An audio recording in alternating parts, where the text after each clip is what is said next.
person as if they are trying to tell their own story. Okay, now the first para is giving us the introduction of this chapter and even telling us about children and their behavior towards our environment. Let's see.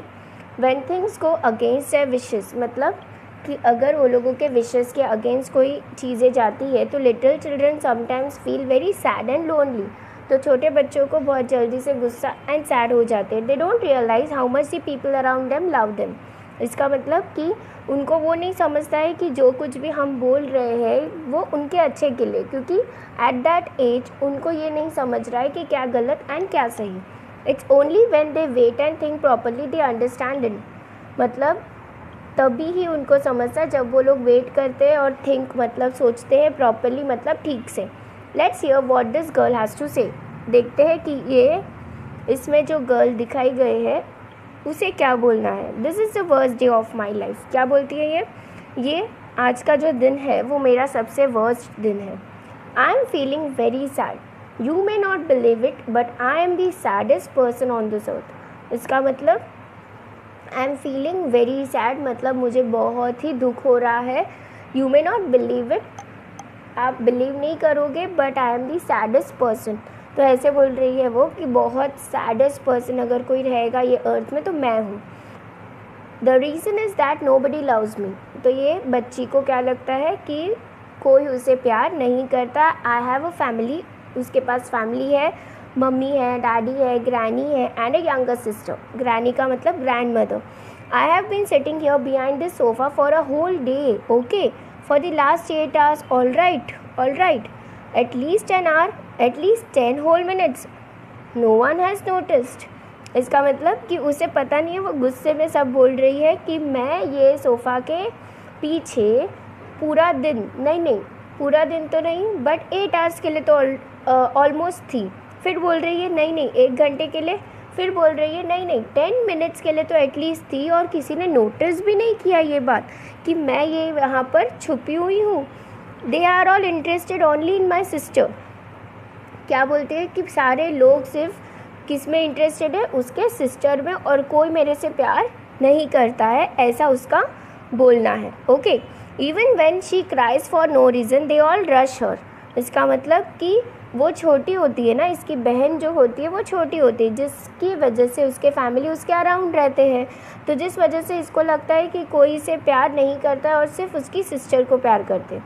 Even when she cries for no reason, मतलब कि जब कोई कुछ नहीं करता है उसके बावजूद वो रोती है तो सब लोग उसके पीछे दौड़ पड़ते हैं और उसे उठाते हैं और उसे इधर उधर लेकर जाते हैं, बट मेरे ऊपर तो कोई ध्यान नहीं देता है.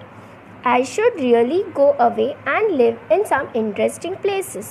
I think I will become a hermit and wander in the mountains and forests. इसका मतलब कि ये क्या बोल रही है कि मुझे लगता है कि मैं एक hermit बनूंगी जो mountains and forest में घूमूंगी. I will eat the fruits on trees and make friends. मतलब मैं mountains में ही रहूँगी और वहाँ पर फ्रेंड्स बनाऊँगी और ट्रीज़ से फ्रूट निकाल कर खाऊँगी, बर्ड्स एंड एनिमल्स के साथ रहूँगी. तो और I could ride away on a camel and live in a desert. तो बाद में बोलती है खुद से कि शायद नहीं तो फिर मैं कैमल के साथ चले जाऊँ और डेजर्ट में रहने लगूँ. At night I will sleep in a tent. मतलब कि नाइट में शायद से मैं टेंट में रह लूँगी. और better still I will travel to north pole and live in an igloo made of ice. फिर उसके बाद ही तुरंत बोलती है कि I will travel to the north pole and live in an igloo, मतलब आइस जहाँ पर सराउंडेड है वहाँ पर जाकर इग्लू में रह लूँ. I will make friends with the polar bear. मतलब जो पोलार बेयर होते हैं ना आइस वाले रीजन्स में, स्नो वाले रीजन्स में, तो उसे मैं फ्रेंड बना लूँ और वहाँ पर रह लूँ. उसके बाद क्या होता है, let's see. What's that? Something soft against my back. Oh, it's baby. What are you doing here you silly? Go away, don't smile at me, why do you follow me. इसका मतलब कि उसकी बहन आती है उसके पीछे, तो वो बोलती है कि व्हाट्स दैट. मैं उसको समझ नहीं आता है पहले, तो इसलिए बोलती है oh it's baby what are you doing here you were silly. तो ऐसे बोलती है वो क्योंकि उस वक्त गुस्से में होती है, उसे नहीं समझ रहा है कि वो क्या बोल रही है. Is there nobody else in the house to look after you. इसका मतलब वो क्या बोलती है कि क्या घर पे कोई और नहीं है जो आपका ख्याल रखे, तो आप इधर क्यों आए हो. ऐसे वो छोटी सी बहन आप देख सकते हो उसे बताती है, don't come here, you may bump into something and I will get all this scolding. इसका मतलब क्या बता रही है वो, कि आप इधर मत आओ, क्योंकि अगर आओगे तो फिर आप नीचे गिरोगे, और नीचे गिरोगे और कुछ लग जाएगा तो मुझे ही आप स्कोल्ड करोगे, मतलब आपके हमारे फैमिली में मुझे ही सब लोग डांटेंगे कि मेरी वजह से तू गिर गई। Oh, never mind, really, the people in this house, they should look after her better. I am a grown-up girl now. I can manage on my own, but what about this little baby? Come baby, let's crawl over from here. इसका मतलब कि वो अभी शांत हो गई और उसको समझा कि मैं अभी ग्रोन अप हूँ और तुम छोटी हो, तो शायद से ऐसा है कि तुम छोटी हो तो तुम्हें ज़्यादा ज़रूरत है फैमिली मेम्बर्स की और मुझे ज़्यादा ज़रूरत नहीं है। When I go away, I will take you with me, or you will keep crying for me all the time, and they won't even guess what the matter is with you. I really can't go away when you are so small. Let's wait till you are a little older.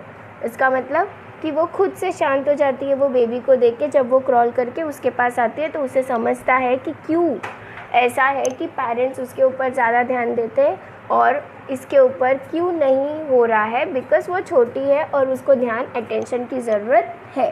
तो ये बात वो खुद से समझ जाती है और समझदार की तरह बोलती है कि I can manage on my own. अभी मुझे लगता है कि फैमिली बराबर कर रही है, आपको ज़्यादा ध्यान की ज़रूरत है और मुझे नहीं। तो इस तरह से ये लिटिल गर्ल का छोटा सा स्टोरी है खुद के बारे में और खुद के गुस्से के बारे में। एंड जिस तरह से लास्ट में वो खुद को एक्सेप्ट कर लेती है एंड इवन यंगर सिस्टर है तो उसको समझता है कि उसको ज़्यादा ध्यान की ज़रूरत है, इसलिए ऐसा हो रहा है। I hope you have understood it.